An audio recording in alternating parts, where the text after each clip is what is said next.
ለድራጎን የተገበረች ነፍስ ነበረች።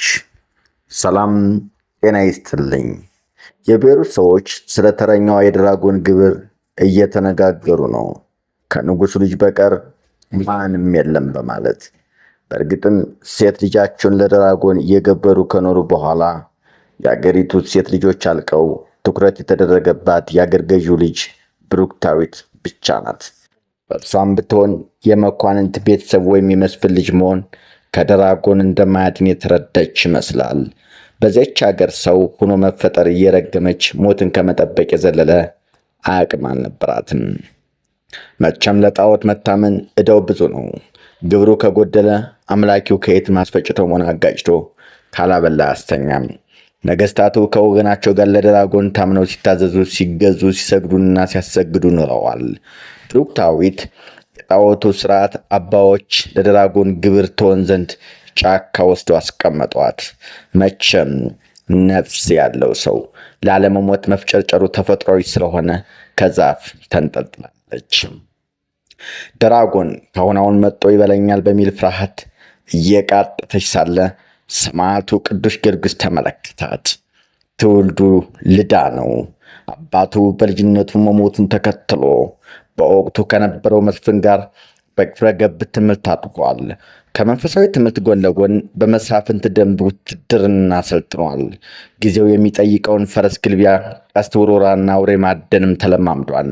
በተሰማራበት አውደ ውጊያ ሁሉ ስኬታማ እየሆነ መምጣቱ ግን ለብዙ ፈተና አሳጭቶታል። ገና በወጣትነት ዕድሜው የሰማዕትነት ምልክት የሰጠችው ብሩክታዊት ከድራጎን ከታደገና ጣዖት አምላኪ የተባለው ዱዲያኖስን እና አጋሮቹን በቤተ መንግሥት በግልጽ ከተቃወመ በኋላ ቀጣዮቹ 7 ዓመታት የቀራንዮ ጉዞ ሆኖበታል። ዱዲያኖስ በጠንቋዩ አትናሲዮስ አማካሪነት ለጊዮርጊስ በአስማት የተደገመ መርዝ ከማጠጣት ጀምሮ 7 ጊዜ ሞቶ እስከሚነሳ የተፈጸመበት አገዳደል በሰው ልጅ አቅም ከቶም አይታሰብም። ምናልባት ከኢየሱስ ክርስቶስ ስቅለት ቀጥሎ ሊጠቀስ የሚችለው ዘግናኙ የመንጋ ፍርድ የጊዮርጊስ ይመስለኛል። የሰቀለው ጩኸት በርባንን ለማስፈታት ኢየሱስን ለማሳሰር ያለመ እንደነበረው ሁሉ ድራጎንን ፍታ ብለው የጮኹ ቤሩታዊት ነበሩ። የታሪኩ ቅደም ተከተል እንዲህ ነው። ጊዮርጊስ በቤሩት ሲዘዋወር በነበረ ሰሞን ብሩክታዊትን በጣዖት አምላኪዎች የመስዋዕት ግብር ሆኖ ጫካ አገኛት። ከዚህ ምን እየጠበቅሽ ነው ጠየቃት። ለድራጎን አምልኮ ሴት ልጃቸውን ከሚገብሩት ወገን መሆኗን፣ በደንባቸው መሰረት ለድራጎን ግብር የተሰጠች ተረኛ ሴት መሆኗን አስረዳቸው። ጊዮርጊስም እንደ አምላክ የተቆጠረውን ዘንዶ ድራጎን እስኪመጣ አብሯት ይጠብቅ ጀመር። ብሩክታዊት በሁኔታው ተገርማ ጥሏት እንዲሄድ ወተወተችው።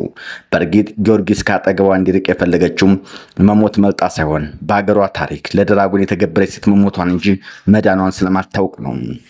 ድራጎኑም ሁሉም የሚያሰግድለት አምላክ እንጂ አውሬ ላይ መስራት ይችላል።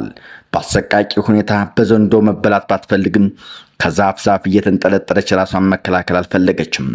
በአገሪቱ የሴቶች ማለቅ ከዋነኞቹ የገባር ቤተሰብ እስከሚደርስ አባቷ ሌሎች ሴቶች እንደሚገበሩ እንጂ እሷ እንደምትገበር አልነገራትም ነበር። እዚህ ላይ የአምልኮ መጨረሻው በሌሎች ጅምር በራስ መጠናቀቅ እንደሆነ ልብ ይሏል።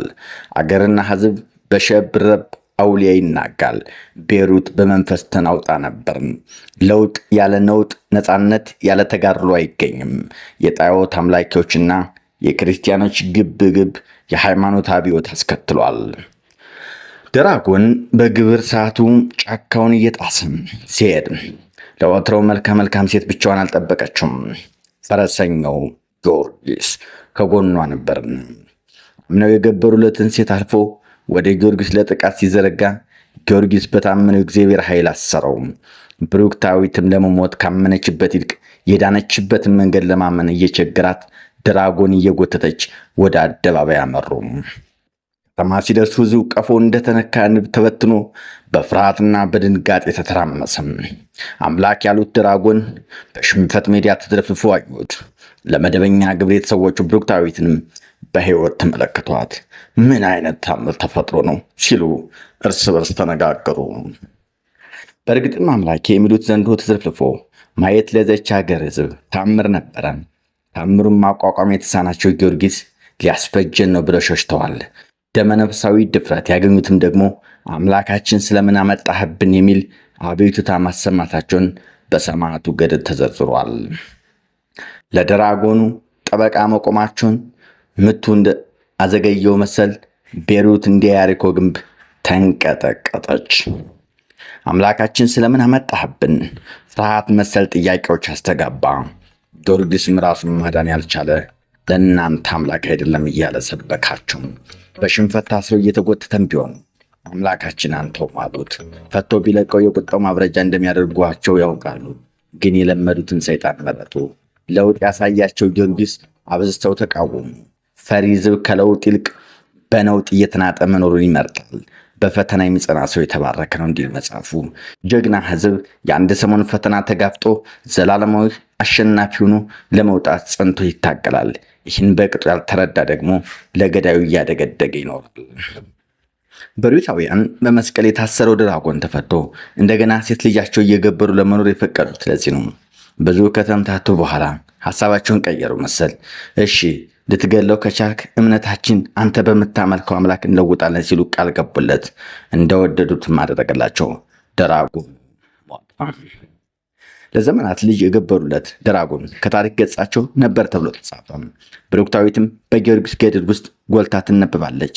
እዚህ ጋር በነባሩ የስዕል መደብል ውስጥ ጊዮርጊስ ከድራጎን አፍ የታደጋት ብሩክታዊት ዛፍ ሆና የሚያሳየው ስዕል አድነው አሁን ላይ ስለመኖር እርግጠኛ አይደለሁም።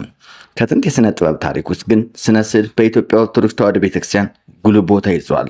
ሳሊያኑም የስዕል መዛግብት ዋቢ በማድረግ የባለስዕሉን ታሪክ ሳያዛቡ ይስላሉ። የአሳሳሉ ጥበብ እንደ ኢትዮጵያ ፊደል በገዳም በመነን ላይ ይሁን አይሁን የሚለው ጉዳይ ለታሪክ ተመራማሪዎች ልተውና ወደ ዘመኑ ወልደ ድራጎን ልምባ።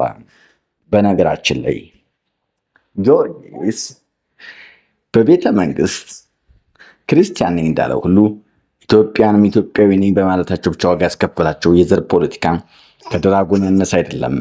አይነቱ ዘመኑ ይላይ እንደሆን እንጂ ኢትዮጵያን በወደደና ኢትዮጵያን በጠለ መሃል የተከፈተው ጦርነት እንደ ዳዊትና ጎልያድ ወይም እንደ ጊዮርጊስና ዱድያኖስ የሆነ እዚህ ደርሷል። ክፍሯትና ክፍሯን ይህ የተከዜ ቲዩብ ነው። ቻናላችን ላይክ ሼር እያደረጋችሁ ስለምታበረታቱን እናመሰግናለን።